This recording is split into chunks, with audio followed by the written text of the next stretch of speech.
Before we dive into this remastered battlefield of demons and samurai, hit that like button and subscribe for more brutally honest takes, deep dives, and throwback breakdowns, only here on Veteran Game.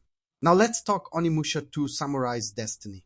Or should I say the game Capcom just dragged out of 2002, dusted off, and dared us to relive. Is it a loving tribute to an underrated gem, or a reminder that some things are better left in the past? Let's get into it. Back in the early 2000s, Onimusha was Capcom's boldest experiment, Resident Evil, but make it samurai. The first game delivered that fantasy with style, fixed cameras, tank controls, creepy demons, and cinematic flair. But Onimusha 2, that's when things got spicy. They swapped out Samanosuke, brought in Jubei, layered in RPG-light systems, and pushed the action towards something closer to Devil May Cry, while still rooted in its horror-adjacent origins. And fans, they loved it. For many, this was the peak of the franchise. Fast forward 23 years. Capcom drops a remaster. Same story, same core gameplay with modern controls, HD visuals, and a hell mode that will ruin your day. But does it work? Let's start with the good. Capcom's approach here is conservative, respectful even. If you adored Onimusha 2 back in the day, you'll find this remaster to be the definitive version. HD upscaling, analog movement instead of tank controls. Mini-games unlocked from the start. They even included a new concept art gallery with over 120 pieces and a brutal hell difficulty that's basically a Soulsborne fever dream. One hit equals death, and I mean a hit. Miss a parry, start over, miss time a dodge. Back to the title screen, Samurai. It's a love letter to veterans. But here's the twist, it might be unreadable to anyone new. Nostalgia is powerful. But it can also be blinding. For newcomers, the game's age isn't just visible, it's palpable. Fixed camera angles that flip mid-fight. Awkward animations. Story beats that aged like milk. And combat that feels at times like a janky dance where one mistimed step means getting stun-locked into oblivion.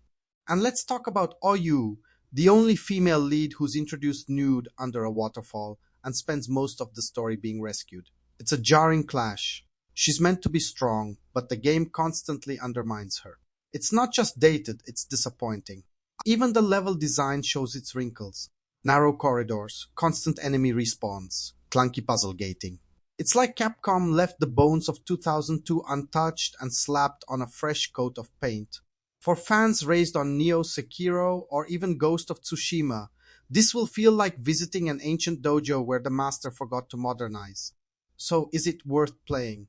Yes, if you're already an Onimusha fan or you want a prequel experience before Way of the Sword drops.